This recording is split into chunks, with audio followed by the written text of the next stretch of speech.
गई इंदिये सुखाए, जोगे वेदे कसाय नाणेय, संजम दंसन लेसा, भविया सम्मत सन्नी आहारे, गुणजीवा पज्जती, पाना सन्नाय मग्गणा ओय, उव ओगो वियकमसो, विसम तुपरुवणा भणिया, झाणाविय पज्जाविय, जाय कुलकोडी संजू आसवे, गहनादी जेण भणिया, कमेन 24 ठाणानी. अंतिम शासन नायक 1008 भगवान महावीर स्वामी की जय. द्वादशांग श्रुत देवी की जय. स्वाध्याय कक्ष संपेपर्यंत आपणा सर्वांना चतुर्विध आहाराचा त्याग असणार आहे. 24 स्थान चर्चा आपण बघतो आहे आणि 24 स्थान अंतर्गत आमचं प्रकरण काल सुरू होतं परिहार विशुद्धी संयमाचं. संयम मार्गणा आम्ही बघतो आहे आणि संयम मार्गणेमध्ये परिहार विशुद्धी चारित्र्याच्या संदर्भात 24 स्थान कसे असतील याची चर्चा आपण काल केलेली होती. आणि परिहार विशुद्धी हे संयम धारण करणारे विशिष्टच असतात. सगळ्यांनाच हा परिहार विशुद्धी संयमाची प्राप्ती होत नाही.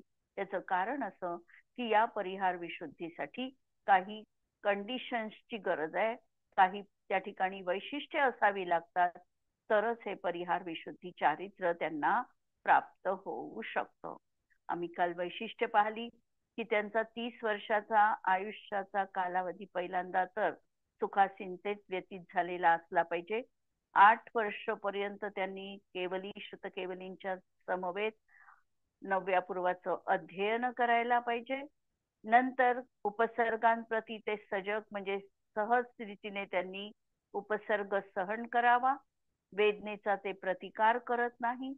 पिंची आदींनी ते आपली क्रिया पोचण्याची म्हणजे शरीर शुद्ध मार्जन करण्याची क्रिया देखील करत नाही. अत्यंत कमी मितभाषी असतात. अगदी जेव्हा गरज पडेल त्याच वेळेला ते बोलतात, अन्यथा मौनच ते धारण करतात. याशिवाय त्यांना उत्पत्ती विनाश स्थान काल यांच्याबद्दल सुद्धा विस्तीर्ण ज्ञान असतं. असे जे साधू आहे हे परिहार विशुद्धी संयमी म्हटल्या जातात. यांना मॅक्झिमम आयुष्य 1 कोटी पूर्वाचं असू शकतं यांचं, आणि त्यामधून 38 वर्ष कमी केले असताना एवढा काळ ते संयमामध्ये राहू शकतात. म्हणजे ते पुढे श्रेणी आरोहणही नाही करणार, ते संयमधारी राहूनच त्या ठिकाणी ते समाधी साधतील. अशा प्रकारचे हे परिहार विशुद्धी संयमी मुनी असतात.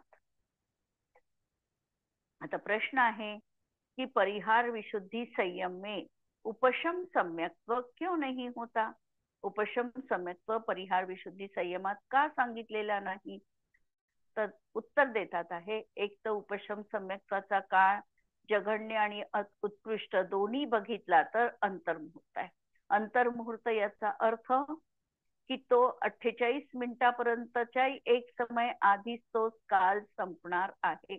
मॅक्झिमम राहिला तर 48 मिनिटाला एक समय कमी एवढा तो अंतर्मुहूर्त काल असू शकतो.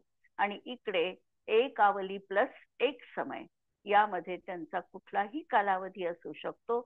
आणि एवढ्या कमी कालावधीमध्ये परिहार विशुद्धी संयम प्राप्त करणं कठीण आहे. कारण 30 वर्ष पहिले त्यांनी जरी गृहस्थ अवस्थेत व्यतीत केले तरीही कदाचित 8व्याच वर्षी त्यांना सम्यक दर्शनाची प्राप्ती झालेली असू शकते. दुसरं, त्यांनी जेव्हा 8 वर्षपर्यंत अध्ययन केलेलं आहे तेही सम्यक्त्व सहित अध्ययन आहे. त्यामुळे उपशम सम्यक्त्व इतका काळ टिकू शकत नाही. म्हणून ह्या शक्यता उपशम सम्यक्त्वाच्या बाबतीत बसत नाही. उत्तर बघू. परिहार विशुद्धि संयत के उपशम सम्यक्त्व नहीं होता है, क्योंकि 30 वर्ष के बिना परिहार विशुद्धि संयम का होना संभव नहीं है. कमीत कमी पहिल्यांदा तो 30 वर्षाचा कालावधी जाऊच द्यावा लागतो. और न उतने काल तक उपशम सम्यक्त्व का अवस्थान रहता है, जिससे कि परिहार विशुद्धि संयम के साथ उपशम सम्यक्त्व की उपलब्धी पूर्ण हो सके. यांच्या उद्धरणावरून असं या ठिकाणी दिसतं की ते सम्यक्त्व सहितच त्यांचा या कर्मभूमीमध्ये जन्म झालेला असू शकतो. सम्यक्त्व घेऊनच देवपर्यायीतून ते या ठिकाणी जन्म घेऊ शकतात आणि जन्मापासून त्यांना सम्यक्त्व देखील असू शकतं. आणि 30 वर्षपर्यंत घरगृहस्थीमध्ये घालवल्यानंतर मुनी दीक्षा धारण करून 8 वर्ष ते अध्ययन करतात. दूसरी बात, परिहार विशुद्धि संयम को नहीं छोड़ने वाले जीव उपशम श्रेणी पर चढ़ने के लिए और दर्शन मोहनीय कर्म का उपशम होना भी संभव नहीं है.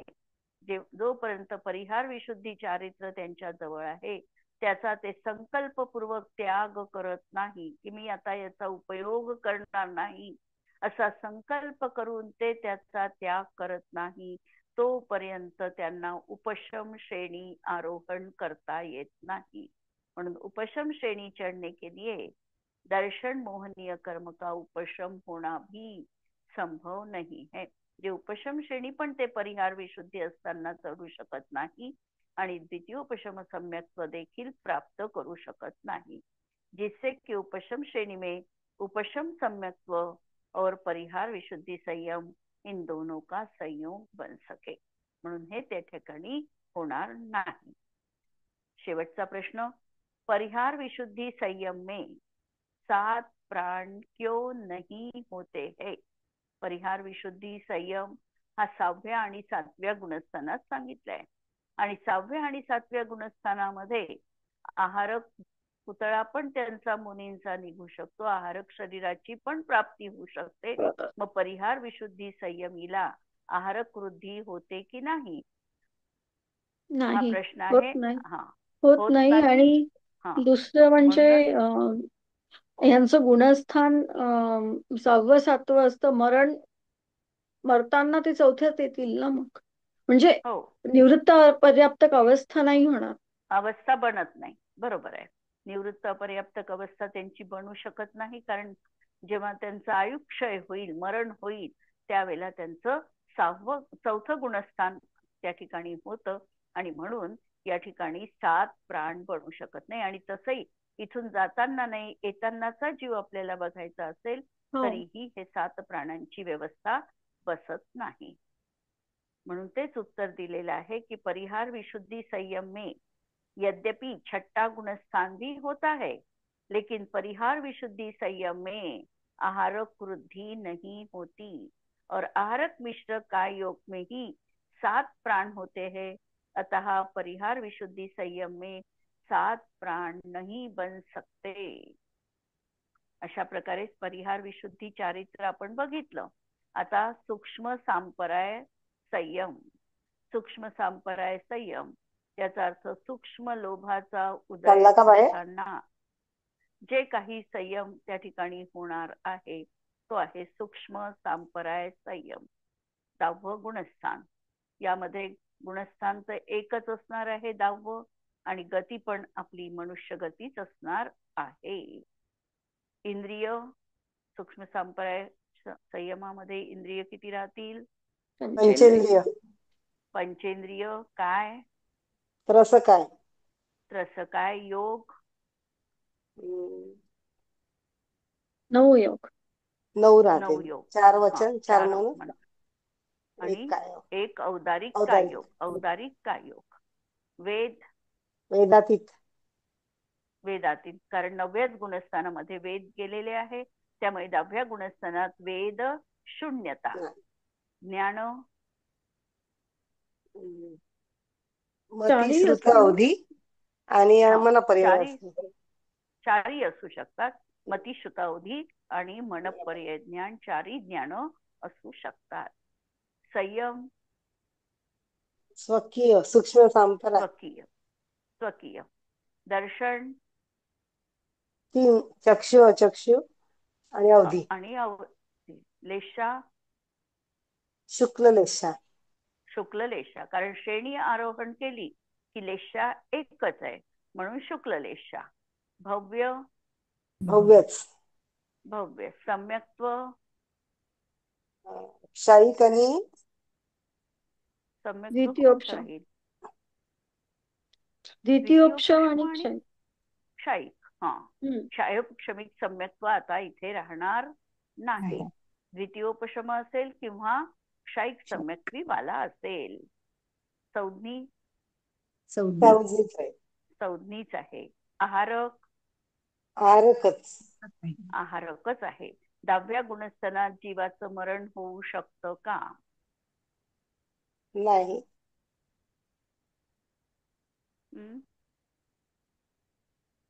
10व्या गुणस्थानात एखाद्या जीवाचं मरण आयुक्षय होऊ शकतो का? इथे आहारक दिलं म्हणून म्हणत असाल तर होऊ विचार शकेल. करा. तो 9व्या गुणस्थानात येईल. तो एक एक गुणस्थान उतरेल ना. हा, पण 10व्या गुणस्थानात मृत्यू येऊ शकतो, आयुक्षय होऊ शकतो. म्हणजे तो चढताना पण मरू शकतो, उतरताना पण मरू शकतो. त्याच्यामुळे मरताना गुणस्थान 4थं होईल. म्हणून 10व्या गुणस्थानात जरी आयु संपली तरी ताबडतोब 9वं होईल का? नाही, 9वं मग नाही गुणस्थान मग नाही होणार. मग डायरेक्ट 4थ्यात येईल. डायरेक्ट 4थ्यात. समजा त्याचं 11व्या गुणस्थानात जरी मरण झालं, 11व्या गुणस्थानात उपशांत कषायमध्ये, तरी डायरेक्ट तो 4थ्यात येणार आहे. उतरतानाही किंवा चढतानाही. चढताना पहिल्या भागामध्ये त्याचं मरण होत नाही. निद्रा आणि प्रचला या 2 कर्माची विच्छुत्ती होईपर्यंत चढताना त्याचं मरण होत नाही. तो तेवढं पार केल्यावर पुढे मात्र कोणत्याही गुणस्थानात त्याचा आयुक्षय होऊ शकतो. आणि तो 4थ्याच गुणस्थानात येतो तोपर्यंत त्यांची अवस्था मुनी अवस्था आहे. नवीन आयुचा उदय सुरू झाला की त्यांची गती आयु बदललं, ती विग्रह गती. आणि विग्रह गती म्हणा किंवा आता देव आयुचाच बंद होणार आहे त्या जीवांना, म्हणून त्यांची देवगती देव आयु याचा उदय सुरू झाला की त्यांचं गुणस्थान 4थं. तोपर्यंत 10 मध्ये राहतील, 9 मध्ये राहतील, 11त राहतील, कुठेही राहतील. पण आयुक्षय झाला की 4थं गुणस्थान. अशा तऱ्हेने त्या ठिकाणी लावायचं. म्हणून जरी आम्ही म्हटलं 10व्या गुणस्थानात मरण आहे, तरी देखील त्या ठिकाणी समजायचं आहे की तोपर्यंत त्याला मनुष्य आयुचा उदय आहे. आणि नवीन आयुचा उदय आला की पहिलं गुणस्थान 10वं गुणस्थान संपलं. म्हणून तो जीव तिथे आहारकच आहे, हे लक्षात घ्यायचं. बारीक आहे. गुणस्थान 10वं. जीव समास सैनी पंचेंद्रिय, संज्ञी पंचेंद्रिय. पर्याप्ती साही, प्राण दाही, संज्ञा परिग्रह राहील. फक्त परिग्रह राहील ना 10वं गुणस्थानात.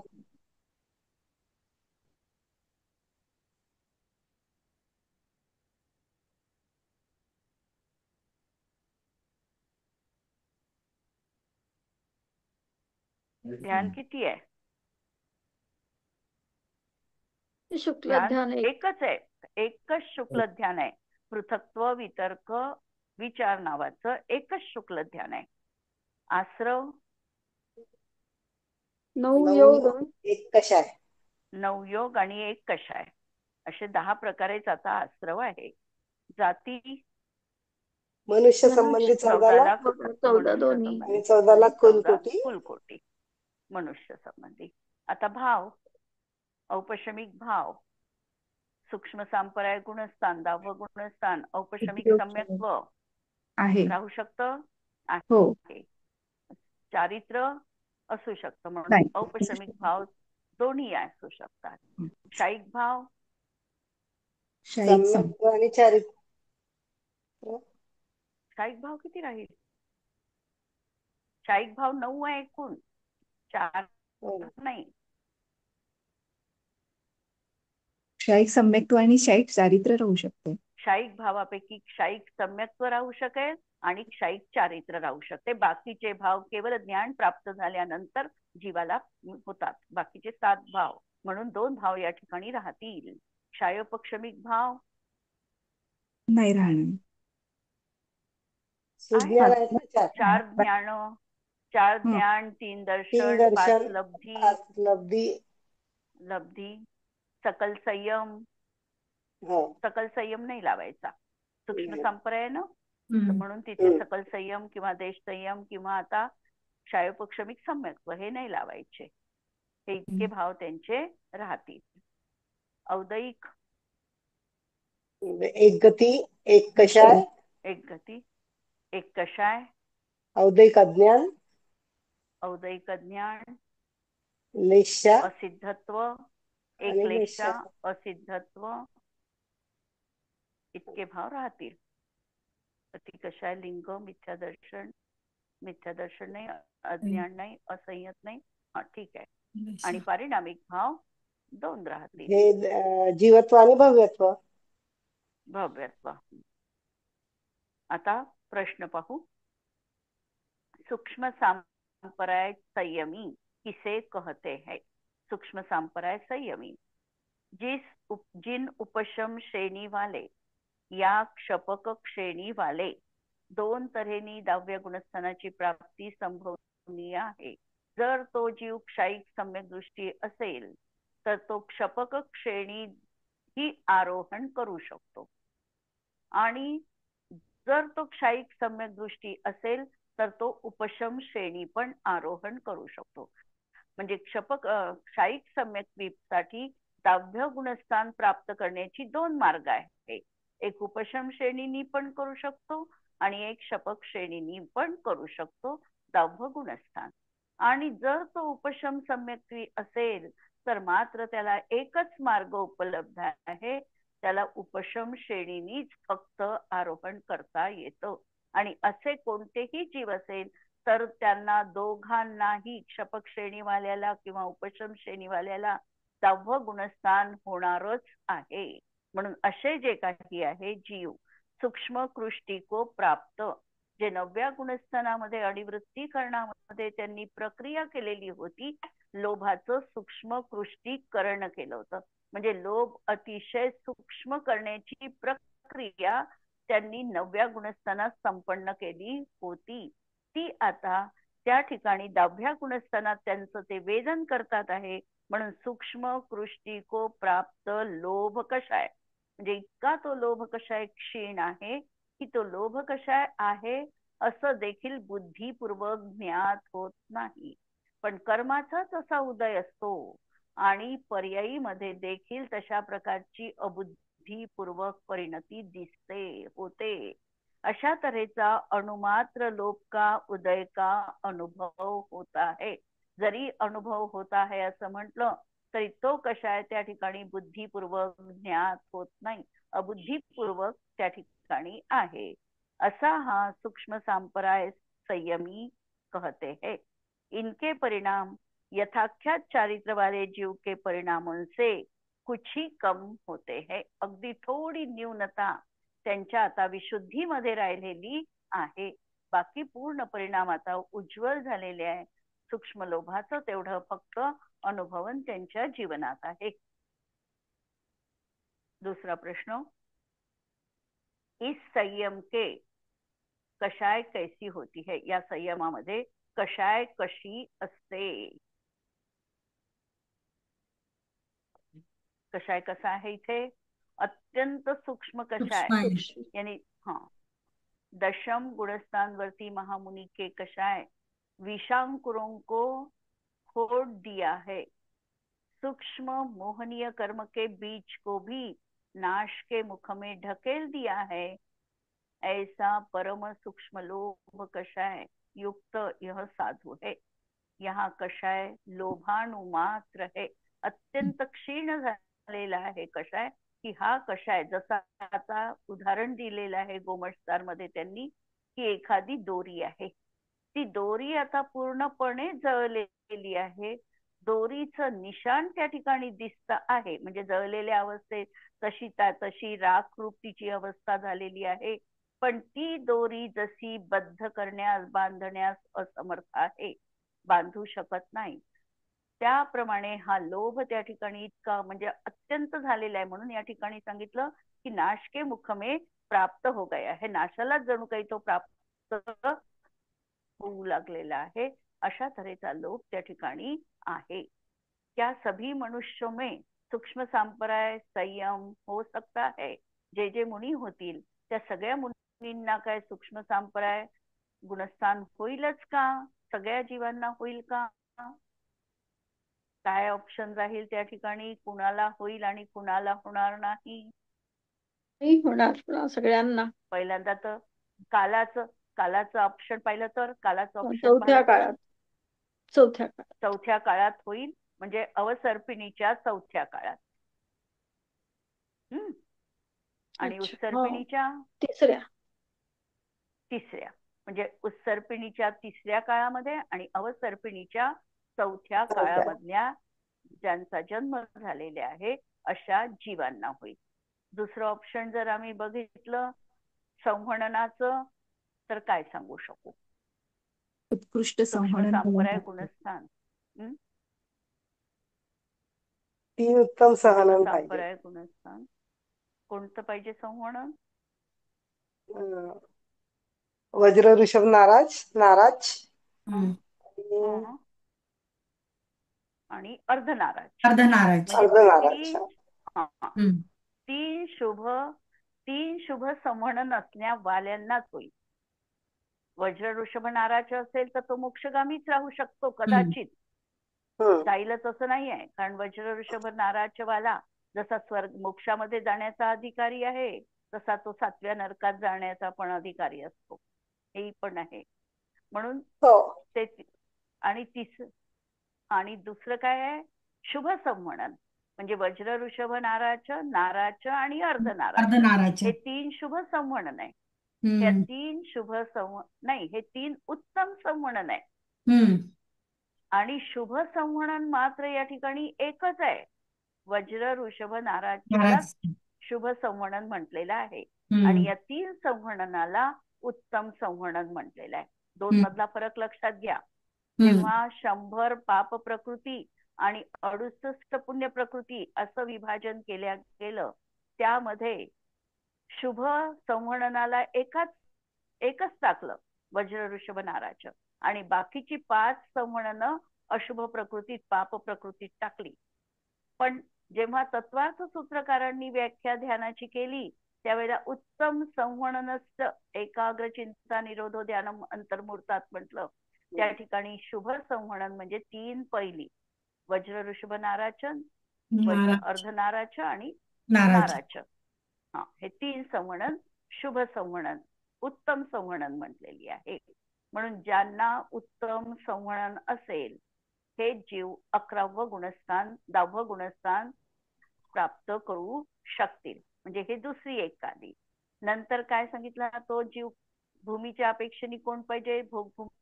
कर्मभूमीच असला पाहिजे. कर्मभूमीचच पाहिजे, तो कर्मभूमीचच पाहिजे. वयाच्या अपेक्षेने काय लावू शकू आपण? 8 वर्षापेक्षा मोठा. 8 वर्षापेक्षा जास्त पाहिजे. नंतर जर कषायांच्या माध्यमातून आम्ही विचार केला तर 25 पैकी एकच कषाय राहिला आता, संज्वलन लोभ. 25 पैकी एकच कषाय राहिला, पण तो आता आम्ही संज्वलनचे लोभ म्हणजे असे कषाय 25 पैकी एकच कषाय जिथे आहे तिथे पाहू. आणि जर 9व्या गुणस्थानाच्या अपेक्षेने थोडा विचार केला तर संज्वलनचा उदय आहे आणि तेही नष्ट होण्याच्या मार्गावर आहे असा जीव आम्हाला 10व्या गुणस्थानात जाताना दिसणार आहे. तर ही सगळी आम्हाला 10व्या गुणस्थानाच्या संबंधामधले कारण सांगता येतात. निकटभव्य म्हटलेलं आहे ना तिथे, तर त्याचा निकटभव्य म्हणजे काही का, पण तरीही निकटभव्य कुणाला म्हणायचं हा प्रश्न आहे. जरी कधी कधी असंही आहे की जो 11व्या गुणस्थानामध्ये गेलेला आहे याचाही विरह काल सांगताना अर्धपुद्गल परावर्तनाला काही कोणी म्हटलं, म्हणजे तो जीव देखील एवढा काळ संसारात फिरू शकतो आणि तरीही त्याला निकटभव्य म्हणता येऊ शकतं. हे पण लक्षात घ्यायचं आहे. म्हणून निकट भव्य म्हणजे नजीकच्या काळात तो मोक्षाला जाणारा आहे, निकट भव्य आहे, हे घेतलेलं आहे. म्हणून लक्षात घ्या आता की अवसर्पिणीच्या चौथ्या काळात, आता प्रश्न त्यांनी खाली उपस्थित केलेला आहे, आदिनाथ स्वामींचा जन्म कोणत्या काळामध्ये झाला? तिसऱ्या काळात. तिसऱ्या काळात झाला. निर्वाण कोणत्या काळात झालं? चौथ्या. निर्वाण चौथ्यात झालं नक्की? चौथ्या. आदिनाथ स्वामींचं निर्वाण देखील तिसऱ्या काळामध्येच झालेलं आहे. आणि चतुर्थ काळ लागायला त्यावेळेला 3 वर्ष 8 महिने आणि 15 दिवस एवढा काळ अजून शिल्लक होता. त्यांनी निर्वाण प्राप्त केल्यावर तेवढ्या काळानंतर चतुर्थ काळ प्रारंभ झालेला आहे. म्हणून 63 हुंडावसर्पिणी कालाची वैशिष्ट्ये सांगताना ज्या काही त्रुटी सांगितलेल्या आहे, महावीर स्वामींचाही तेवढाच काळ आहे. महावीर स्वामीच्या निर्वाणानंतर हे पहा, महावीर स्वामीच्या निर्वाणानंतर 3 वर्ष 8 महिने 15 दिवसांनी पंचम काळ लागला. आणि आदिनाथ स्वामींचा तेवढा काळ संपल्यावर चतुर्थ काळ लागला. म्हणजे आदिनाथ स्वामींचं निर्वाण पण तिसऱ्याच काळात झालेलं आहे. पहिले चक्रवर्ती तिसऱ्याच काळात झालेले आहे, भरत चक्रवर्ती. पहिले कामदेव तिसऱ्याच काळात झालेले आहे. आणि आदिनाथ स्वामीच्या आधी बाहुबली मोक्षाला गेलेले आहे, म्हणजे बाहुबली पण तिसऱ्याच काळामध्ये मोक्षाला गेले. आणि त्यांच्याही आधी कोण मोक्षाला गेलं? बाहुबलीच्या आधी पण कोण मोक्षाला? अनंतवीर्य. अनंतवीर्य केवली, त्यांचाच मुलगा होता, तो मोक्षाला गेला. कोणाचा? आदिनाथ स्वामींचाच मुलगा होता, तो मोक्षाला गेलेला आहे. तर अशा तऱ्हेने हे सगळे जीव तिसऱ्या काळामध्ये मोक्षाला गेले. हा दोष हुंडावसर्पिणी काल दोष म्हटल्या गेलेला आहे. म्हणून हुंडावसर्पिणी कालाच्या प्रभावाने आदिनाथ स्वामी आदि अनेक मनुष्यों के तृतीय काल में जन्म होकर तीसरे ही काल में सूक्ष्म सांपराय संयम को प्राप्त कर लिया. यदि क्षायिक सम्यक दृष्टि जीव उपशम श्रेणी चढ़ता है तो उसके अनंतानुबंधी का क्षय हो चुका है. कारण जर क्षायिक सम्यक दृष्टी आहे आणि तो उपशम श्रेणी जर चढत असेल तर त्यांनी अप्रत्याख्यानावरण, प्रत्याख्यानावरण आणि संज्वलन या प्रकृतींचा क्षय केलेला आहे का? क्षायिक सम्यक दृष्टी आहे तो उपशम श्रेणी आरोहण करतो आहे. हो, केला आहे. हो, मग केला आहे तर त्याला क्षपक श्रेणी म्हणायला पाहिजे ना. नाही, 4 प्रकृतीचा क्षय केलेला आहे त्यांनी. फक्त अनंतानुबंधीचा केला आहे, अनंतानुबंधीचा उपशम करतो बाकी याचा. हे बरोबर आहे. त्यांनी फक्त अनंतानुबंधी 4 ची विसंयोजना केलेली आहे. आणि क्षयवाला घेतला तर क्षय केलेला आहे, क्षयिकवाला घेतला तर, आणि तो उपशम श्रेणी आरोहण करतोय. उपशम श्रेणी आरोहण करत असताना कोणत्याही कर्म प्रकृतीचा तो क्षय करत नाही, त्याची बंध विच्छुत्ती करतो. दर्शना, हो ना, 4 याचा क्षय, अनंतानुबंधीचा तो सत्तेतलं तर पूर्ण विसंयोजना करतो. पण अनंतानुबंधी गेलं, मिथ्यात्व क्षयिक असल्यामुळे मिथ्यात्व नाही, सम्यक मिथ्यात्व नाही, सम्यक प्रकृती नाही, 7 प्रकृती नाही आहे त्याच्या जवळ. पण बाकीच्या अप्रत्याख्यानावरण, प्रत्याख्यानावरण तो अपशमिक आहे म्हणून क्षय, यांचा क्षय नाही करत, यांची बंध विच्छुत्ती होते किंवा यांचा उपशम करत जातो, उपशम होतो. क्षय पण नाही बंध विच्छुत्ती पण नाही म्हणायची, उपशम करतो तो. 21 प्रकृतींचा उपशम करून औपशमिक चारित्राची त्याला प्राप्ती तो करतो है ना. म्हणून उपशम करतो. क्षयवाला क्षय करत जाईल, हा उपशम करेल. पण हा उपशम फक्त चारित्र मोहनीयाच्या प्रकृतींचाच करेल. आणि क्षयवाला मात्र चारित्र्य मोहनीय कर्माच्या प्रकृतींचा आणि त्यासोबत काही नामकर्माच्या प्रकृतींचा पण क्षय करत जाईल आणि 12व्यामध्ये परत घाती कर्माचा पण तो नाश करेल, क्षय करेल. हा 12व्यात पोचतच नाही. क्लिअर हे थोडस? कारण नेहमी आपला गोंधळ होतो की 4थ्या श्रेणी आरोहण करत आहे तर त्याच्या सत्तेत अजूनही अप्रत्याख्यानावरण, प्रत्याख्यानावरण, संज्वलन हे कशाय विद्यमान आहे. या कर्म प्रकृतींचा तो फक्त उपशम करतो आणि क्षपकवाला क्षय करत पुढे जातो. दोन मध्ये हा फरक आहे. म्हणून आता जो शाईक सम्यक दृष्टी जी उपशम श्रेणी चढतो त्याच्या सत्तेमध्ये किती कर्म प्रकृती नाही. शाईक सम्यक दृष्टी जो उपशम श्रेणी चढेल त्याच्या सत्तेत सत्व त्याला किती प्रकृतीचं नाही. 4. तर चार अनंत अनुबंधी 4 आणि अजून आहे दर्शन मोहनीयच्या 3. त्याचा उपशम शाईक आहे नाही ना. नाही तो क्षयिक आहे ना. त्याचा क्षय केला ना त्यांनी. मिथ्यात्व, सम्यक मिथ्यात्व आणि सम्यक प्रकृती आणि 4 अनंतानुबंधी अशा 7 प्रकृतींचा त्याला क्षय आहे. हो. हा. आणि उपशमवाला विसंयोजना करतो. उपशमवाल्याच्या मिथ्यात्व सत्तेत आहे आणि क्षयिकवाल्याच्या सत्तेतून पण गेला आहे. क्लिअर झालं का हे प्रकरण?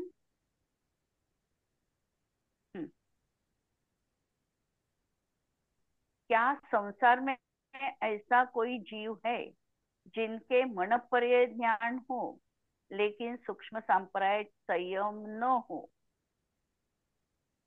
हो तर 6 पासून 12 पर्यंत फक्त 10व सोडून. हो बरोबर. म्हणजे 6 पासून 12व्यापर्यंत 10व सोडून 6, 7, 8, 9, 11 आणि 12. 10व्यामध्ये त्या 10व्या गुणस्थानातच फक्त सूक्ष्म संप्रदाय असतो आणि म्हणून त्या ठिकाणी सोडून बाकीच्या मग 10व्या गुणस्थानात मनपर्याय ज्ञान सुटतं का त्याचं? कोणत्या गुणस्थानात? 10व्या गुणस्थानात मनपर्याय ज्ञान त्याचं सुटेल की त्याच्या सोबत असू शकते. पण आपल्याला सूक्ष्म संप्रदाय हे पहा ही तर इथे विवक्षेने कथन केलं तर राहू शकते. त्याला काही सूक्ष्म संप्रदाय गुणस्थानात मनपर्याय ज्ञान सुटेल असं काही नाही, राहणार आहे त्याला. पण इथे विवक्षा विचारली म्हणून सांगितलं हे उत्तर. नाही तर याचा अर्थ असा नाही लावायचा की 10व्या गुणस्थानात सूक्ष्म संप्रदायामध्ये गेला की त्याचं मनपर्याय ज्ञान तेवढा काळ सुटलं. हा अर्थ नाही आहे त्याचा. ही विवक्षा इथले बदललेली आहे म्हणून तसं उत्तर सांगितलं गेलं. सूक्ष्म संप्रदाय में कम से कम कितने ज्ञानोपयोग हो सकते हैं. सूक्ष्म संप्रदायामध्ये कमीत कमी किती ज्ञानोपयोग राहू शकेल. ज्ञानोपयोग आणि श्रुत ज्ञानोपयोग. म्हणजे हा अवधी आणि मनपर्याय असेल किंवा नसेल असं म्हणायचंय ना. हा कमीत कमी विचारलं तर 2च. मतिश्रुतवाला त्याला 2 राहणार नाही म्हणून 2 राहणार नाही. आणि सूक्ष्म संप्रदाय संयम में कौन कौन से आश्रव के प्रत्यय नहीं होते. आश्रव कोणते नाही सूक्ष्म संप्रदाय मिथ्यात्व नसते, अविरती नसते. नंतर कषायामध्ये 24 नाही, 24 कषाय नाही आणि योगामध्ये 9च योग आहे. म्हणजे 6 योग नाही. 6 योग नाही. कोणते 6 नाही? 9च योग आहे ना. तर हे आहारद्विक नाही, नंतर वैक्रिक नाही, मिश्र नाही आणि कारमाण नाही, औदारिक कारमाण नाही. हा बरोबर. म्हणजे इतके त्याचे प्रत्यय कमी होऊन जातात. अशा प्रकारे हे आपण पाहिलं. एक प्रश्न आहे फक्त शेवटचा. सूक्ष्म संप्रदाय संयम में किन किन स्थानों में सभी भेद पाए जाते हैं. सूक्ष्म संप्रदायाच्या मध्ये उत्तर भेद कोणत्या याच्यात पाहायला मिळतात तर फक्त 2च पर्याय असे आहे की ज्या ठिकाणी सगळे उत्तर भेद आहे. पर्याप्ती आणि प्राण. बाकी ठिकाणी सगळे उत्तरभेद त्यांना मिळत नाही. गतीमध्ये नाही मिळत, इंद्रियामध्ये मिळत नाही. तर फक्त पर्याप्ती आणि प्राण या ठिकाणी सगळे भेद राहतील. बाकीचं उद्या पाहू. हे आदिनाथ स्वामींचं तुम्ही सांगितलं निर्वाण तिसऱ्या कालात, तर 3 वर्ष 8 महिने आणि काय सांगितलं तर आमच्या इथे बंद पडलं होतं थोडस मध्ये. हा 3 वर्ष 8 महिने आणि 15 दिवस शिल्लक राहिले होते, तेव्हा त्यांचं निर्माण झालं. आणि त्यानंतर तेवढ्या काळानंतर चतुर्थ काळाची सुरुवात झालेली आहे. आणि महावीर स्वामी निर्वाणाला गेल्यानंतर परत 3 वर्ष 8 महिने 15 दिवस झाल्यावर पंचम काळ लागला. दोन्ही ठिकाणी सेम आहे. नाही आणि हे जीव मोक्षाला गेले ते एवढं एकच म्हणजे एवढे शब्द ऐकू आले पुढचे, तर यांच्यासोबत अजून कोणी असं तुम्हाला बाहुबली पण सांगितलं आधी होतं का? गेले. हे पहा, आदिनाथ स्वामींच्या आधी बाहुबली पण मोक्षाला गेले. नंतर अनंतवीर्य त्यांचा मुलगा अनंतवीर्य ऋषभनाथ गेले. स्वामींचा ते पण मोक्षाला गेले. म्हणजे हे 2 जीव तर आम्हाला पक्के माहिती आहे की हे तिसऱ्याच काळामध्ये मोक्षाला गेले. भरताबद्दल एकदम माहिती नाही. भरत चक्रवर्ती मोक्षाला तिसऱ्याच काळात गेले का याबद्दल नक्की नाही माहिती, पण कदाचित गेले असू शकेल, माहिती नाही, त्यांचं नाही माहिती. आदिनाथ स्वामी तर तिसऱ्याच काळात मोक्षाला गेले.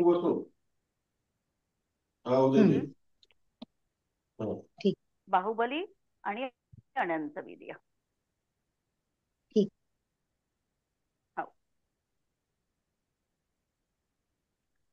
त्याद्वाग्नय षट्द्रव्य गुण पर्याय और प्रमाण का, जड़ कर्म चेतन बंध का, अरु कर्म के अवसान का, कह कर स्वरूप यथार्थ जग का, जो किया उपकार है, उसके लिए जिनवाणी माँ को वंदना शत बार है, वंदना शत बार है.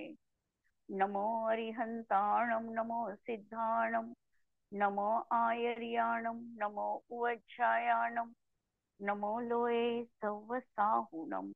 सर्वांना जय जिनेंद्र.